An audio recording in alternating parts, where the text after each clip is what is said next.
thank you for the introduction, and I'd like to also thank the organizers for giving me the opportunity to speak here.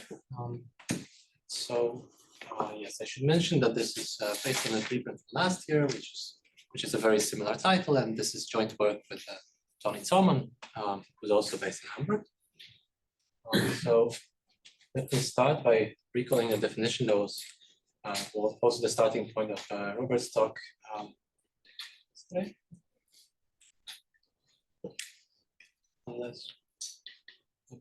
Okay. So if I have a monoidal category, then a module category over this monoidal category C is a category together with a functorial action of C. So given an object V of C and an object X of M, I should be able to form a new object V acts on X, which is also an object of M. This should satisfy the usual multiplicative condition for an action, but only up to isomorphism. But this isomorphism should satisfy some further conditions. I will not give you the full definition. Instead, I want to kind of warm up with the simplest examples I can think of. And in fact, I don't want to talk about complicated examples today. So maybe the kind of very first example would be if I have a group G and a subgroup H, then the representations of G act on representations of H, because I can always take a representation of G restricted to a representation of H and tensor over K. And this satisfies these whatever conditions in the definition of a module category. A maybe less explicit example would be if I consider modules over the category of finite dimensional vector spaces. Then in fact, such a module category is the same as having a category with finite direct sums, because an n-dimensional space would just take an object and return n copies of it. And this is a canonical, essentially unique such module structure. A more explicit variant of this, which will be relevant in a couple of slides from now, is that if I have a K algebra A, then if I have right modules over A, I can tensor from the left by a vector space, and again form a right module by just acting on the right-hand tensor factor, and then passing from simple tensors by linearity. So these are some easy examples. The maybe complicated example that is maybe also related, yes. In the first example, any probably means K linear.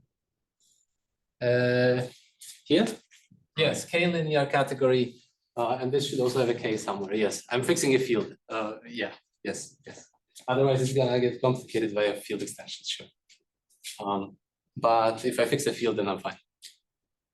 Okay, so yes, so those are kind of the toy examples.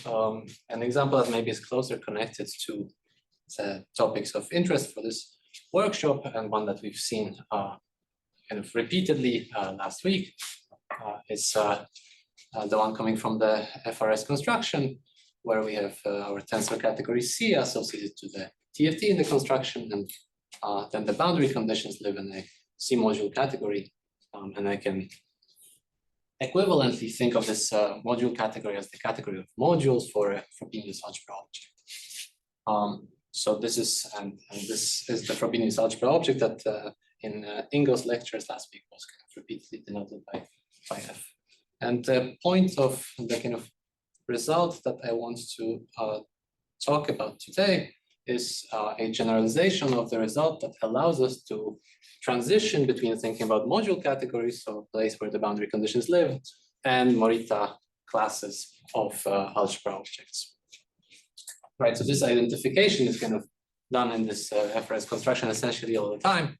We say that, okay, as part of input data, I need also a Frobenius algebra object. But in reality, what I need is a module category, because the input data shouldn't depend on the Frobenius algebra, but on its Morita equivalence class.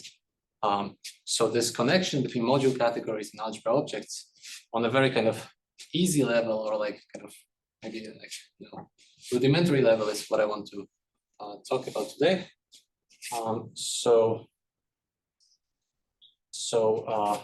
The generalization I want to go to is beyond the case of rigid monoidal categories. And in order to do that, I want to quickly recall what is rigidity. So this is something that was also briefly mentioned yesterday. First, let me give you the usual definition, which maybe is rather familiar. So if I have an object V of a monoidal category C, then a rigid dual is another object V star together with an evaluation map, which goes from V tensor V star to the monoidal unit, and a co-evaluation map, which goes from the unit to V star tensor V. And if I draw them as a cup and a cap, then they should satisfy familiar zigzag equations. So now I want to do something even still somewhat elementary, which is consider rigidity of vector spaces. So for vector spaces, I can always define an evaluation. And by the way, it's kind of not only clear, but also correct to assume that V star should be the algebraic dual of my vector space. And I can always define the evaluation. But it turns out that defining the co-evaluation requires finite dimensionality, because the co-evaluation sends one to this element, which is the sum of dual basis vectors, tensor basis vectors. And this sum should be finite, so I need the dimension to be finite, otherwise things are complicated. And I always found that argument kind of weird, because it's like, well, so this element works for finite dimensional case, and hence the infinite dimensional case doesn't work. This is kind of a heuristic argument. One can make it more precise by doing kind of lengthy calculations, or one can consider a different characterization of rigidity, which is what I want to do now. So another way to characterize finite dimensionality of a vector space is to say that these maps, which are kind of easy to define, don't require a choice of basis or anything like that, are invertible. So I fix my space V, and I have a map which allows me to move this U inside of this home. Okay, and non-elements is really kind of not a very sophisticated map. And it turns out that invertibility of these maps characterizes rigidity. And that's kind of nice, because this allows me to write down the co-evaluation without reference to any basis. Because I can then write down the co-evaluation as a composite. I start with K, which is my monoidal unit. I send it to the identity on V, which lives in the space of endomorphisms of V. Now I rewrite V in the codomain as V tensor the monoidal unit, and then I use the inverse to move out the V from this home. So you really don't need W. You can assume that W is one-dimensional. Yeah, you can, yes. This is another kind of equivalent condition. So you essentially define rigidity via closed monoidal categories. Yes, that's exactly what I'm doing. If I have a monoidal category, which is closed, like you say, so I have a right adjoint to the endofunctor given by tensoring with a fixed object, then I can write down a similar map, which allows me to move in this U inside of the internal home. Just so happens that internal home for vector spaces is also the external home. And it turns out that rigidity of V is characterized by invertibility of this map. This is quite nice, because in particular, this shows you that rigidity is a property and not a structure. So these choices of evaluations and co-evaluations, which seem like additional data, in fact, as soon as you know that there is a right adjoint, are inessential. Okay, and the point is that I want to generalize a theory for rigid categories, and I want to really kind of use these then non-invertible maps extensively. Okay, but now maybe I should justify why would I want to do that. So I guess I need to give you some examples of non-rigid monoidal categories, because, well, fusion categories, in particular modular fusion categories, tensor categories, modular tensor categories are all rigid. And so the question, the natural question is, are there any interesting non-rigid monoidal categories? And it turns out that the answer is yes. In particular, if you're interested in vertex operator algebras, then there is a very nice paper of Cabellier, Unkel, and Wood, where they give an example with like a lot of details, but I think it's expected that for also more general triplet VOAs and also other kind of complicated VOAs, you obtain a non-rigid monoidal category as its representation category. And I should emphasize that it is a more recent insight of Allen, Lentner, Schweikert, and Wood that while these representation categories are not necessarily rigid, they always satisfy a weaker duality condition known as the Grothendieck-Verdier structure. So this is one way to get some non-rigid monoidal categories. Another is considering Hopf algebroids. This again is a case of Grothendieck-Verdier, but not rigid. Another way to obtain a whole lot of non-rigid monoidal categories is to look for them in representation theory. So now I should make some comments. Zergel bimodules, if you like Zergel bimodules, you will know they are rigid. But if you want to study Zergel bimodules by embedding them into some abelian category or their homotopy category of chain complexes, then you will be working with a non-rigid monoidal category. So in that case, it's quite important to consider non-rigid monoidal categories. But also from kind of tensor categories, it is easy to find non-rigid things. So if I consider interpolating categories like GLT or RepOT, then the kind of singular limits will be not rigid. Yes. So infinity, but also zero, right? So zero. This limit? Well, yes. I mean, I think only one of them kind of makes sense, and it depends on your normalization, right? But is it crystal limit you're writing here? What is it? In this case, yes. In this case, I guess. I mean, it's the same renormalization that you would use to obtain crystals from UQG. So yeah. So yes, yes. It's just that there, I think it makes more sense to think of it as T go into infinite. Well, this is maybe a matter of taste. Yeah, but it's just like here it would be Wald-Brouwer algebras with the zigzag being 0 and circle being nothing stranger than that. But the point of these last two examples, for instance, is actually very similar. What do you mean by polynomial functors? Just bimodules, right? Exact functors, or no. I mean, like if you study representations, like polynomial representations of algebraic groups, can representation algebraic groups. Okay, and you've got representations of Schur algebras, and I think they give you non-rigid monoidal. Schur algebras, I know. So you need to kind of to collect them. Okay. This one, this have a tensor product on them. Well, actually, you have two tensor products, but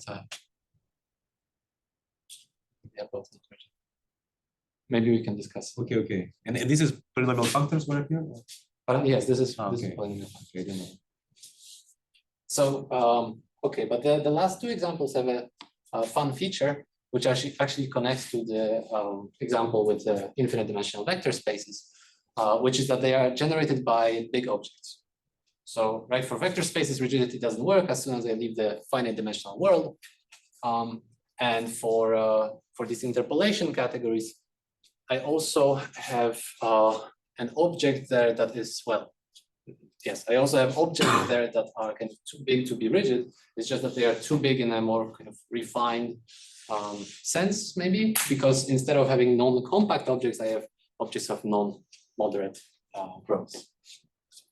And there is a recent paper of Etingof and Dave Penny's, which kind of talks about how moderate growth can be often well, in the braided case, moderate growth is essentially a sufficient condition for rigidity in the semisimple case. Okay, so yeah, so the general kind of the general story is that if we have big objects, then rigidity is likely to break. And then I will also say something I don't really understand, but I was told that if one wants to study a higher Morita category of rigid braided monoidal categories, so braided tensor categories, then this is not going to work. This is supposed to be an observation of Brashear, Jordan, and Snyder. And instead one has to downgrade from rigidity to to something else. One requires rigid projectives, but not necessarily rigidity of all objects in my abelian category. So yes, those are the fancy examples of non-rigid monoidal categories. I want to maybe exemplify what I'll be talking about with a less fancy example. Before I move on with that, I should also mention, from this point of view of compactness of objects in a categorical sense, this terminology that was discussed quite a bit last week about non-compact boardisms, kind of to me seems reasonable. I mean, you cannot define one of these boardisms in this non-compact category, because this would be the kind of category that would have compact objects. Sure, the manifolds are compact, but from this point of view, it's a reasonable terminology. Okay. Do you know, Yes. is it known the connection between CP rigid and Rapnik Verde?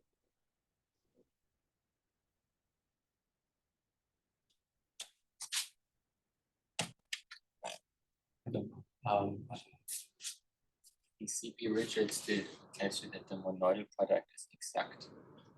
And for these Gabadil-Runkel-Wood categories, this would not be the case. The way that they say CP rigid is No. exact. No, it's CP rigid, yes, that's it. I mean, in this Rocher John Snyder thing, they have. But I can give you an example of category CP rigid, which tells the product not exact. Sure. But it's literally defined by the tensor product having an adjoint which is also co-continuous. Yes. Then it's I thought that I mean, maybe we use, but CP rigid is like projectives and duals, right? yes. Yeah, but I can give example of such category, Compact. finite category. Compact Compact. projective. Compact. I don't think it's replies Okay, exactly. we should let's Yeah, talk about it. I don't want to derail. Just curious. no, but I think I agree. Like, I mean, an example should be bimodules. Huh? I think this should be a CP rigid. Yeah. Well, okay. Without maybe going too far away from this, let me continue with a simple example. So if we consider the two-element monoid that is not a group, so I have two elements, E and S. E is the identity element, S is a non-trivial idempotent, and I consider representations of this monoid. They form a semi-simple category, and there's two one-dimensional simples, which I denote by delta E and delta S, because the fusion table is actually the multiplication table for the monoid. And I want to start off by saying that this is not rigid. You can, of course, know this by saying that, yeah, this is a monoid algebra, so it's a bi-algebra, but it doesn't have an antipode. But rigidity in a semi-simple case can be, well, absence of rigidity can be checked on matrices, which I find kind of neater. So I look at the matrices of functors given by tensoring with objects, say with simple objects in my category. And if this guy had a rigid dual, then tensoring with that rigid dual should be adjoint to tensoring with this guy. And so the matrix should be the transpose matrix. But this collection of matrices is not closed under transposing. So this is not a rigid category. And this is a non-rigid category that I will use to show you that the results of Etingof and Ostrik do not extend to the non-rigid case. So in particular, observe that this is a super easy category. If you just kind of forget the non-rigidity, it's only bad properties. Is it Gaussian-Verdier? Is it Gaussian-Verdier? No. No, it's not. Etingof and Penis or Etingof and Ostrik? Etingof and Ostrik. The ones about module categories being algebra objects. Oh, okay.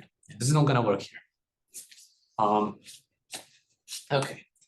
So this is the theorem that I want to kind of focus on. So if I have a finite abelian rigid monoidal category, in other words, a finite tensor category, and I have an abelian module category over it, and there is some object which has an internal home, which satisfies these two properties, then my module category is the category of modules for the internal endomorphism algebra of this chosen object. This theorem is stated slightly differently in the book of Etingof, Kedarki, Nikšić, and Ostrik. this is the reformulation that is used in the paper with Ben-Zvi, Rochier, and Jordan. It's slightly different in that, in particular, I do not require here M to be finite. But the point is that we have an object in M, which one could reasonably call a C projective generator because its internal home functor is exact. So that's sort of like being projective. And it has this property that if I home from X to Y and I get, if home from X to Y is 0, then Y should be 0. This is like a generating property. So in particular, this reduces module categories to categories of modules. And this is using this theorem, one can derive some of the results, which are more general in the Hopf case of Andruszkiewicz and Ambeli on characterization of module categories in terms of comodular algebras. So, okay. So the slogan is module categories are categories of modules. And in order to see how this works or doesn't work for the non-rigid case, I should tell you how our categories of modules, module categories. So the C module structure on mod CA, the category of module objects for an algebra object, is very easy. I take and write a module, I tensor it with my object V in C from the left, and I also tensor the action up from the left with V. So this is essentially the example from the second slide, where I did this for C being vector spaces. This is the general case. Why is this important for us? Well, because if C is a tensor category, then the tensor product has this property that if V tensor M is 0, then either V is 0 or M is 0. And since the underlying action on object is given by just tensor product in C, this means that also in this action on this module category, I will have a similar property. So in particular, there is no annihilator. There is no object of C which acts on mod CA as 0. And this is a result. So the result of Etingof and Ostrik tells me that if I have a nice enough module category, then it is actually immediately faithful. Unless you have 0 products in C, right? No, but if it's a tensor category requires yes. it requires the simplicity of the unit object. Yes. Okay. But I want to go back to this non-rigid example given by this 2-element monoid. And there we definitely have this property as well. The tensoring is just tensoring over K. So definitely if the tensor product of two things is 0, then one of those things must have been 0. On the other hand, the Grothendieck ring, so the fusion table for rep S has an ideal, right? If I take delta S and I tensor it with any other simple for itself, I just get back delta S. So this is a two-sided ideal. On the categorical level, this gives me a monoidal quotient. So there is a monoidal structure on the Serre quotient where I'm killing delta S. What does this mean? Well, this being a monoidal quotient means in particular that there is a monoidal functor from rep S to LS, which just sends delta S to 0. So in particular, rep S acts on LS. Right? Because if I have a morphism of algebras, for instance, then the codomain is a bimodule over the domain, but in particular, module over the domain, right? Well, okay, but the annihilator of such an action is essentially by definition the kernel of the projection. But now the kernel of the projection map is non-zero. And so I have built a module category which has an annihilator. So this is not CA for any algebra object. So I think from this, maybe you should be convinced that the theorem of Etingof and Ostrik just doesn't work in the non-rigid case, right? Because there is nothing more I could ask of the finiteness, semi-simplicity, whatever setup that could fix this. Do you have internal homes? Do I have internal homes? Yes. Yes, I have internal homes both here and here. I have internal homes. I mean, like internal action form. So you have this module category. So then in representations of S, you come back because it's semi-simple. You have all the adjoints. Yes, So you yes. have the internal homes, but they just what do they? I'm just wondering what do they give as an algebras? Ah, yeah. Okay, sure. I see what you mean. So this guy is now of rank 1, right? So it's like yes. So I take the simple, and I take its internal endomorphism algebra. Yes, is the unit object. is unit object. Yes. So this is really kind of bad, right? Okay. So what is the moral of the story? So I will now tell you briefly what I'm. But you still have a factor from the category of modules or the internal home into the module category. So yes. that part is hard to break. Right? So in fact, in the non-rigid case, you always have such a comparison functor, but it's not gonna. Not going to be an equivalence for any choice. Yes. Right, and actually I can tell you, since we discussed something similar yesterday, this functor is the comparison functor coming from a monadic adjunction. I forgot what is monadic adjunction. I'll hopefully not get to that. But anyway, so what do I want to do to try to salvage this situation? Well, briefly, the moral of the story should be that instead of considering algebras in C, we need algebras in a bigger monoidal category, which I denote by C hat. The bad news is that describing the C action on modules in C hat is trickier than describing the C action on mod C. The good news will be that C hat is not just abstract nonsense. So if I take a bialgebra, and take comodules of this bialgebra, then C hat will be just a variant of Hopf modules where I will have 2 coactions and an action. And more good news is that C hat is not impossible to compute, even in kind of not algebraic cases. So I will, time allowing, show you an example of a semi-simple non-rigid category, which does not have any kind of a fiber functor, where C hat is kind of computed more or less completely. Okay, so now let's get to some of the details. So C hat actually can be defined in one line. It's the category of lax C module and the functors of C.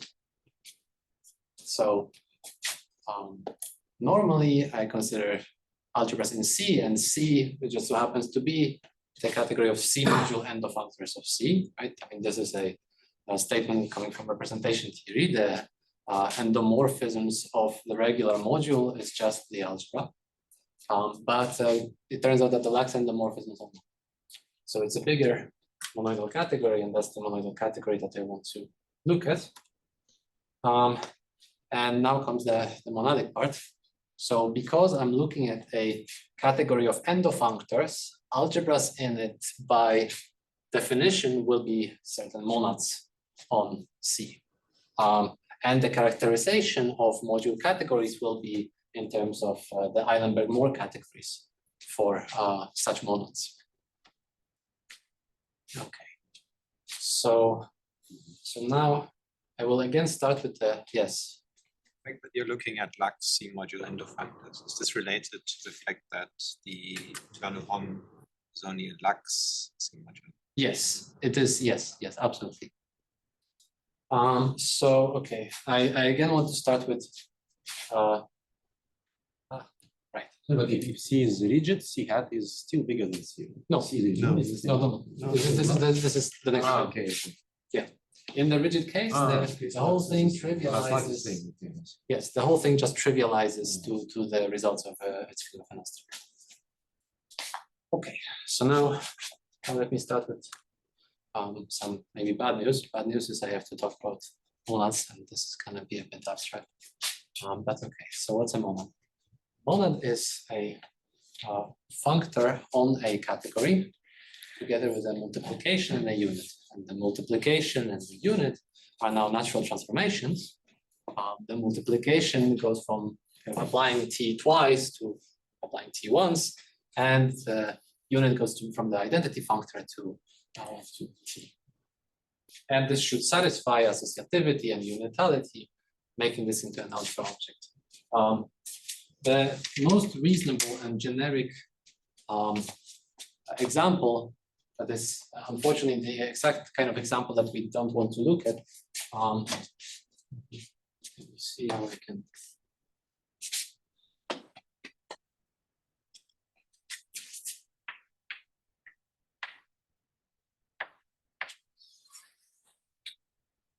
Is tensoring with the K algebra. So if I and this I view as this is a bit of a typo. So I need to tell you how do I kind of make this into a functor, right? I need to specify the domain and the codomain. So let me say that a tensor blank is an endofunctor of vector spaces, right? So applying this functor twice gives me a tensor V. And now I should have a natural transformation, mu, and mu at V should go to a tensor V, and this should be just this one, right? It should take the multiplication in A and tensor with. So maybe to write it, this is multiplication tensor with identity. Okay. And the unit is, it would take V to a tensor V, and it would send a vector V to one tensor. So this is the monad structure coming from a K algebra. And now what I want to tell you is that monads are kind of more categorically defined, and so they can give you stranger things. For instance, the power set functor is a monad on sets. This is a fun exercise. So why is this a monad? So okay, the multiplication is an instance of the following observation: a set of subsets of a fixed set gives me a subset of that set by taking the unit. This is the multiplication of the monad. And the statement that every set is a subset of itself is the unit of that monad. So this is just to kind of give you an example of a strange kind of a monad, and kind of an example of the fact that monads are a bit more general than just algebras. Okay. So then the second thing that I need to mention is Eilenberg-Moore categories. And Eilenberg-Moore categories, if you like categorical nonsense, you can think of it like this. I have an algebra object in the category of endofunctors of A, for my monoidal category. This monoidal category has a module category, which is just A. And now it's a maybe known fact that if I have an algebra object in a monoidal category, I can define modules for it in a module category. And that would be the most abstract nonsense account of the Eilenberg-Moore category. This is a bit more direct. So what do I need to define an object of the Eilenberg-Moore category? Well, I need a morphism from T of X to X. So in this case, it will be a morphism from A tensor V. And the axioms will correspond precisely to this being an A module structure. So in fact, the Eilenberg-Moore category for this monad on vector spaces is just A modules. And for the power set monad, it's posed with a supreme. I don't want to talk about that. So okay, why is any of this useful for us? Well, because from monads we can produce equivalences of categories in an automatized way. So if I have an adjunction where F is the left adjoint, G is the right adjoint, then going first by the left adjoint and right adjoint is canonically a monad. And a right adjoint, we can take this as a definition, is said to be monadic if it expresses its domain as just Eilenberg-Moore category for this moment. So, okay, what's the point here? The point is this. Here I'm supposed to have a category that I know, that I like. Here I have some complicated category. Here I have some very nice functor, which is like a forgetful functor.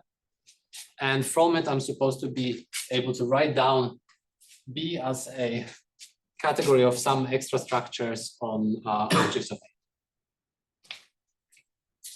But more kind of abstractly, the point is that I can, for free, get an equivalence of categories by just knowing that some functor is monadic. And this is great because there is a theorem which tells me what I need to ensure that a functor is monadic. So this is a Beck's monadicity theorem, which for abelian categories basically tells me that what I need is, I need that the functor is a right adjoint, and I need that it is exact, and I need that it reflects zero objects. That's all I need. So if g of y is 0, then y should be 0. Okay. Why is this useful in the setting of module categories? Well, let's recall the theorem that we want to prove.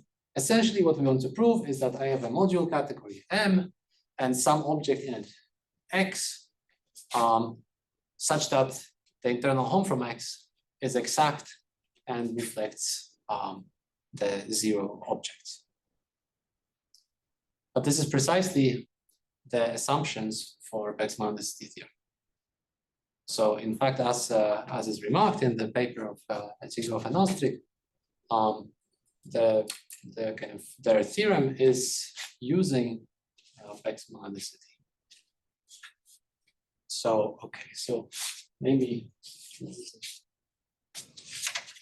a moment for me to write down the setup, because otherwise I think I will get confused, and this will make this more confusing. So throughout M is a C module category, and for X and M,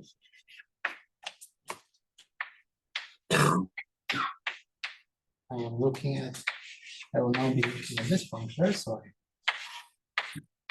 I evaluate the action at X, and this is a C module functor. And what else?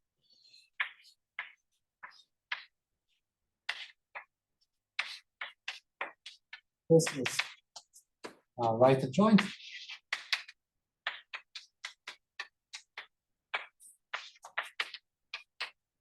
To this guy above. And so in particular, as I told you, if you take first the left joint and the right adjoint, then you will get a monad. So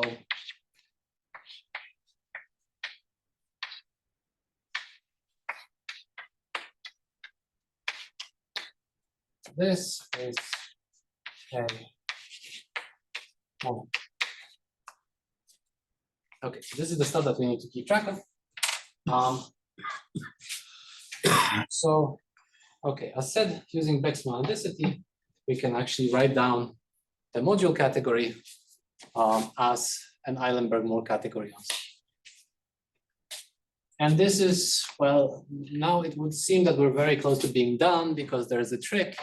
That is that I can insert into this monad the monoidal unit 1, and then I obtain an algebra object, and the resulting, and I can identify the Eilenberg-Moore category that I have here with modules for that algebra. And this is a trick that works for rigid monoidal categories. And this is a trick that doesn't work in the non-rigid case. Why? Because we would need this guy to be a C module functor. So we needed to intertwine the action of C in an invertible way. But it won't. So instead of doing that, we need to think about lax module functors. So a lax module functor is a functor equipped with maps which allow me to move in the action of C into F in the same kind of coherent way as as a module functor would. It's just that a proper module functor would have these maps be isomorphisms. So I would also be able to move out the action. So here I don't require invertibility, and this is closely connected to the non-invertibility of those maps moving tensoring into a home for infinite dimensional vector spaces. So this is so we've kind of essentially come back to this kind of an idea that we have some non-invertible maps and we still have to keep track of them. This is in rigid case, this monad is isomorphic as a monad to tensoring with algebra internal length of X. Yes, yes. In general, if I have a C modular monad in the rigid case, I insert 1. Yes, yes. And I get an algebra object. Yeah, all right. And the monad is just tensoring with that algebra object. Yes. And I will show you with the Boolean monad. So you say in what case it's always true for monads? For C module monad. So I need a monad that is a module functor in a compatible way. I see. But here I have something non-invertible. But in general, even with no rigidity, you can always reconstruct M as a modules over such a monad, right? Yes. Okay. If you find an object which is exact and affects 0. Yes, but Is it always true for finite module categories? You take projective generator, for example, X. Yes. It's always right. Yes. Okay. But the problem is that we still don't know. Okay, I give you a lax module monad, and I give you its Eilenberg-Moore category. If this is a module category, this is a problem. The problem is that, like, the slogan of the theorem is module categories are categories of modules. But categories of modules have to be module categories for this to be a correspondence. But now I want to say that module categories are Eilenberg-Moore categories, but then I need Eilenberg-Moore categories to be module categories. And this is not as easy as one would hope. Okay, so I should mention that the coherence condition, if I just draw this guy as a way of moving in V inside of F, right? So here I should have V acts on F of X, and this is some kind of a crossing. In fact, the coherence condition is what you would expect from crossing like this topologically. So if I cross twice, then I should get the same thing as just crossing the product over. Okay. So the reason why this is the kind of structure that we obtain in this setting is this theorem, which I stated in maybe too much detail. But the point is that if I have a proper module functor as my left adjoint, then my right adjoint will become a lax module functor automatically. Kelly proved this in 74 in more detail because in fact you only need oplax structure on left adjoint, but this maybe doesn't matter here because here the left adjoint that we care about is this guy, and this guy is a proper module. And the cool part about this theorem is that the idea of the proof can be given in one picture. Sorry, what is the condition that M and N belong to C? M and N belong to C mod. Sorry, there should be C categories. module categories, and then you have some functors, and you don't know if they are like module functors. But then Kelly tells you that actually oplax on the left is lax on the right. Yeah, and as said, the idea of the proof is just this, and actually you can write down the proof as a kind of 2-line calculation with 3 layers. Okay, so this allows us to conclude that if I take this monad by composing these 2 functors, then I have a lax module functor because I compose this guy, which is a proper module functor, with this guy, and this guy is a lax module functor. But if C is rigid, it's proper module functor, right? Yes, that's the next. That's okay. Yes. So for now, I only have a lax module functor. And now it is actually observed already in Ostrik's paper, where he kind of develops this story for the semi-simple case. That if C is rigid, then any lax or oplax or whatever kind of lax module functor is a proper module functor. And the nice thing about this theorem is that the idea of the proof can be given in one picture. And in fact, you can write down the proof of this theorem by a two-line calculation with string diagrams. So the difference is that here you're using duals in the monoidal category, and up there you use the adjunction as a duality between functors. And so here you need in particular duals on both sides. But yes, so with this observation, we obtain that this is a strong module functor. Okay. If C is rigid. And if C is not rigid, then things don't really work the same way. Now, if C was rigid, then I could actually give you the rest of a completely formal proof of this theorem by just saying, by just invoking Yoneda lemma, which tells us that if I have a strong module functor, strong module endofunctor of the regular module, this is just given by an object of C, so I could rewrite this monad as tensoring with the endomorphism algebra, and I could rewrite the Eilenberg-Moore category as the category of modules, and this would actually just conclude the proof, and then we would be happy and go home. But for the non-rigid case, of course, this fails already up there where I'm looking at strong module endofunctors, because here I don't have strong module functor, I have a lax module functor. So, okay, so we still in the non-rigid case are stuck. And I can kind of, again, exemplify that we are stuck with this semi-simple rank 2 example, where I just want to check that this being non-strong is the problem. And I check it by comparing, I compare the matrix of this functor and the functor obtained by moving in the action, and I see that I get two different matrices, and this tells me that I do not have a strong module functor because these matrices would have to coincide. So here one can really check that this is the problem directly by kind of comparing 2 by 2 matrices. Okay.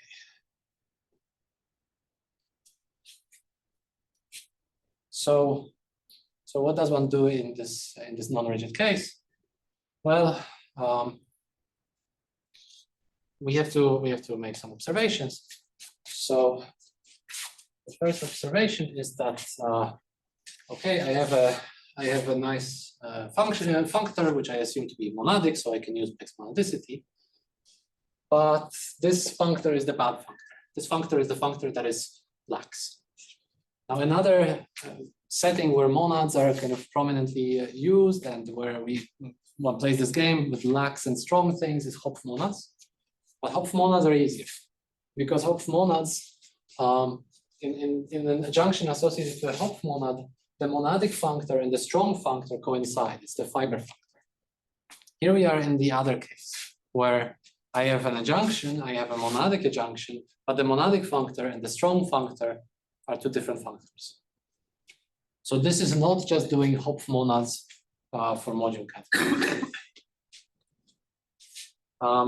Instead, fortunately, this story of this kind of an adjunction where monadic and strong do not coincide is settled in the monoidal case. And here I cite Aguiar, Haim, and Lopez Franco, but in a discussion with Robert yesterday, I found out that actually these theorems were also, or these results were also obtained by Seal and very kind of closely related results can be found in the papers of Flake, Laukitz, and Posur. So what is the kind of result that we want? Well, we want something like this, that if I have a lax, in this case monoidal monad, then the Eilenberg-Moore category is monoidal and compatibly with Beck's monadicity.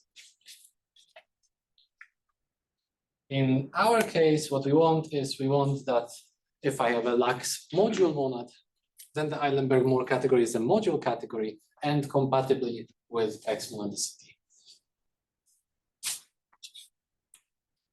In particular, the strange thing is that the free functor instead of the forgetful functor is strong. But this is kind of a fun bonus feature. Okay, so, well, we hope that this would be just mimicking this very directly. And the answer is yes, kind of. But there is a kind of piece of categorical machinery that these authors use that is actually not available from module categories. So we have to kind of write it down from scratch. And I should mention here that the monad here has to be assumed to be right exact, because otherwise the Eilenberg-Moore category can fail to be abelian. So this is an important technical condition that I kind of skip here. Sorry, but what do you assume about C? What do you assume about C? It's also abelian. C is abelian. Do you really need it? Do you really use it? Well, I mean, no. If you want this kind of a completely formal statement, then sure, you could say C is. Because yeah, in that theorem, very little I think is assumed, right? So Sorry, is that you? in the Agua and then Yes. the others, so just very little is assumed there. Yes. So okay. The minimal set of assumptions would be nothing on the categories except existence of reflexive co-equalizers and preservation of such co-equalizers in both sides of the tensor product and here both sides of the action. Yes. Just Beckmann modicity, nothing. But then you don't get, then you get something completely formal, right? Something strange. I want to have abelian categories. I really prefer. Yeah. Okay. So this action can be described explicitly, but maybe I don't want to go into detail on that. It's given by a certain co-equalizer, so you can think of it as a co-kernel of the difference of two maps, which have a diagrammatic representation. And this is just a projective resolution if you think about it. The problem was that coherence of an action defined via a co-kernel is, well, can be tricky to verify. And so we had to go to multi-categories, but multi-categories are like monoidal categories, and this is module categories. So we had to write down what a multi-category is. Doesn't really matter. So, okay. So this actually gives us a way to go from module categories to monads and back. And now the question is, does this? So here M is of the form T of X. M, because there is no M on the right hand side. Sorry. You're writing V acting on M. Yes. There is no M on the right hand okay, side. yeah, because X should be M. Sorry. Or M is T of X. No, M is T of X in the first point. M is general in the second point. I see. Yeah. So it's for general models, you say it's easy. Okay, well, you was fast. Okay, you just by definition.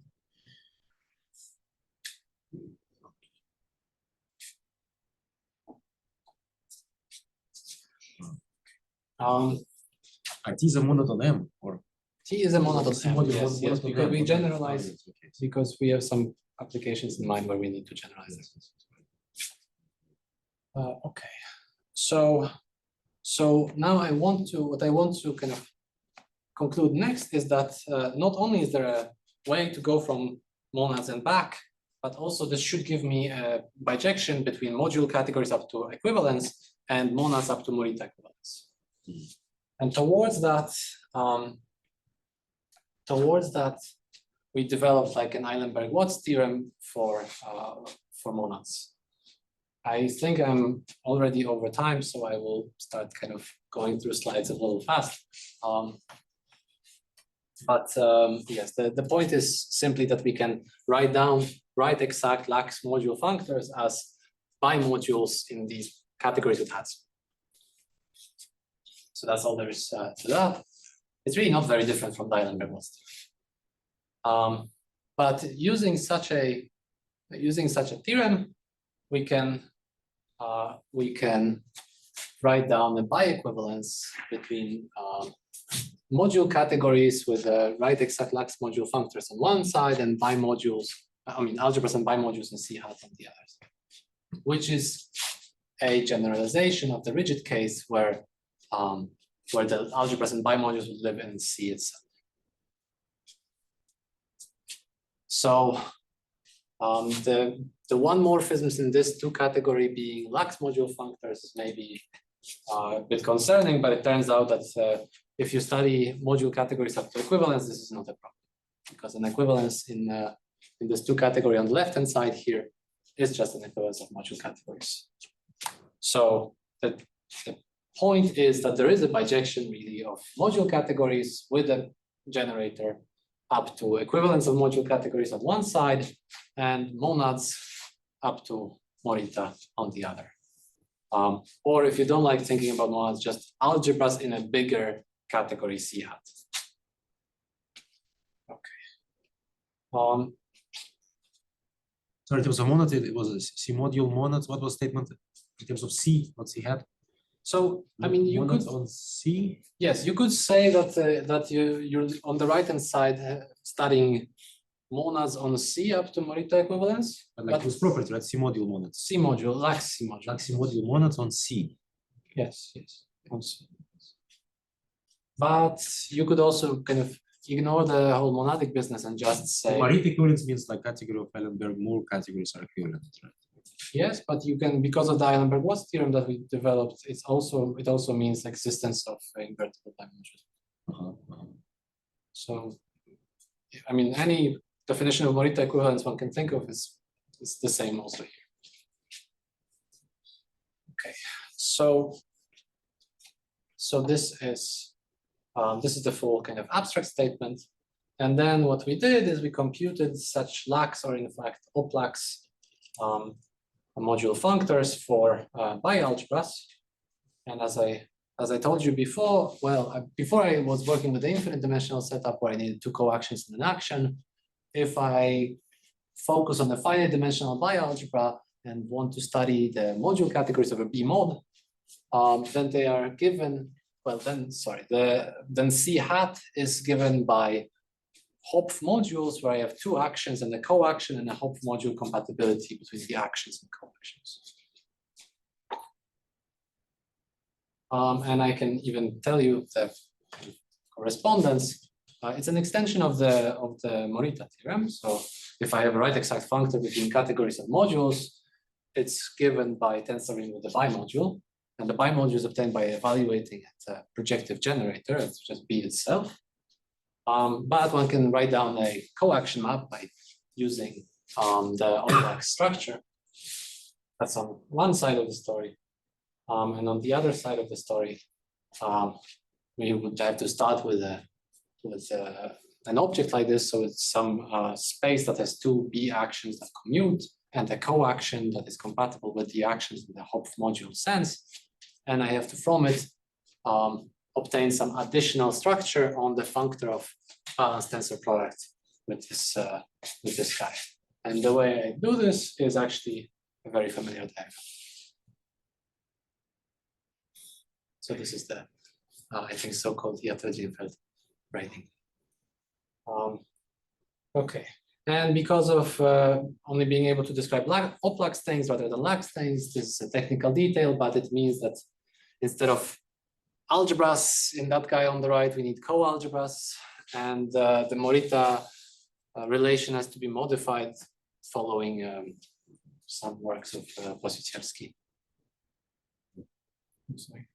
What is the compatibility between the left action coactions at Dieter-Dienfeld type or Hopf module type?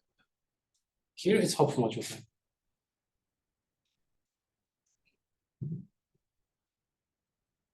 So in particular, it's not very far from this is a description of B mod hat, or this is, yes, this is B mod hat. Yes, right hand side is B mod hat. right hand side. Just kind of oplax variant of it, not lax. Sorry, but if it's Hopf type, Hopf module type is usually different than Dieter-Dienfeld type. Hopf modules, they cancel each other out. So an equivalent suspect.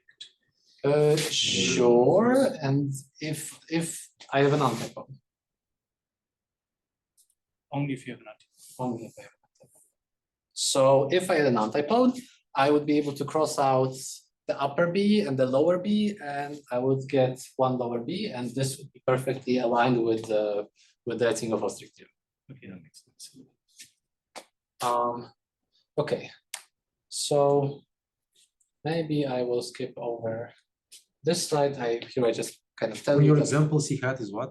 For your semi-simple example. well, for C hat. I mean, for the semi-simple example, it's given by a monoid algebra, so it's a bi-algebra. So it is that thing from the previous slide. So here I show you what it is okay. for the. This slide is actually that exactly, Oh, and I just tell you what the maps are. But the space that I have these actions and coactions are, and it's one-dimensional, so it's kind of, it's very boring. It's an ideal subcoalgebra of the monoid algebra. what is? I was too fast. Yeah, but I don't know. I'm So like, what you're describing on this slide? pardon? What I'm describing is I know what C hat is for rep S, and I had a strange module category in over rep S. So I need to obtain a co-algebra object for technical reasons in C hat. Could you say again, what is the C hat of rep S? Yes. C hat of rep S will consist of bimodules equipped with an additional coaction. Maybe you missed that rep S. You say is a bialgebra. Yes, yes. I mean, yes. Okay. S It's is not Hopf algebra, but it's just S is a bialgebra mod- without yes. antipode. Yes, yes. S is a monoid algebra. Sorry, S is a monoid, so rep S is a monoid algebra. Oh, sorry. Well, KS is a monoid algebra anyway. And monoid algebra is a bialgebra without antipode. Yes. Okay. Yes, yeah, you promised that it is going to be an algebra of modules as an underlying abelian category. Yeah. Algebra of modules or some finite dimension, but maybe not semi-simple. Could you say again, maybe like equivalent algebra? Yes. What will be rep What S? is rep C? I can do this for a different example because I have that on the slides, and this one. But rep C hat is not semi-simple, yeah? Rep C hat is not semi-simple. Rep S, yeah, rep yes. S. Rep S hat is non-semi-simple. So, yes, I mean C hat generally. If I start with C semi-simple, C hat can be non-semi-simple. Yes. Okay. I'll give you an example in Ah. 2 slides. Okay. In 1 slide actually. This is taken. But maybe it's not working. So Maybe okay. a semi-simple non-rigid category that was considered a couple of times in the literature is essentially the unique one specified by this fusion ring. So I have 2 simples, and the non-unit simple squares to 0. And for this, we can compute C hat explicitly. Is 4 as a class of simples, and Yes. what extensions?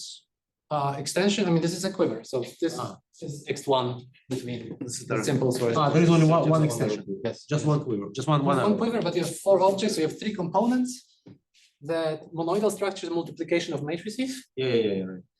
and the only extension is the arrow there.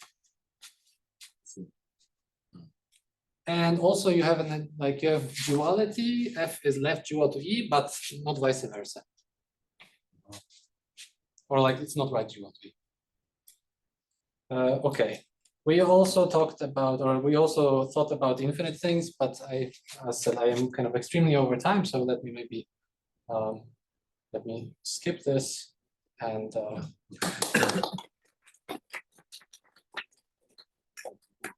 Do you have a question? You're talking. Okay, who has the questions? Robert. So can I quickly come back to this of module category with 3 non-partial interactions? Is here everything finite? here everything is finite, but it's not a problem because if it was infinite, what I would need to change is I would have 2 co-actions and 1 action instead. And of course, the balanced tensor product would be replaced by balanced cotessor product. But in that case, like you have a category that is not rigid, even if you have an antipode. Because objects are too large to be rigid. The antipode might give some closed structure. Yes, but this is fine because if you start with infinite dimensional comodules, I mean it's like this. You will get this V B B B, and even if B is Hopf, compact objects will be rigid. So what you get is this deals with the incompletions of rigid in presence of antipode categories. And does one correction cancel with the action to give an equivalence to spec B if we have an antipode? Yes, this is a result of Millenhauser from 98 or something. Okay, so this is somehow stronger version of the Ostrik style reconstruction. Yeah. If you're not rigid. If you're not rigid, yes, this is kind of strictly stronger. Yes. Okay, thank you. There are other questions? Do you have an idea what would be C hat for C bimodal category? See how for C. It's eligible, right? I know that I know a story for braided module categories. The bimodule categories. No. I'm saying C is just a category of bimodules over associative algebra. This is the product over A. Oh. I mean, it's right exact and like it's not rigid, right? But it's even the same idea. But then what is C hat for that? Should be interesting category, right? But I don't know a priori.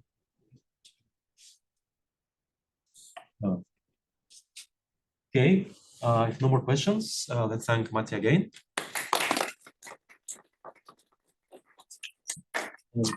Should go to canteen. Hopefully there's still some food.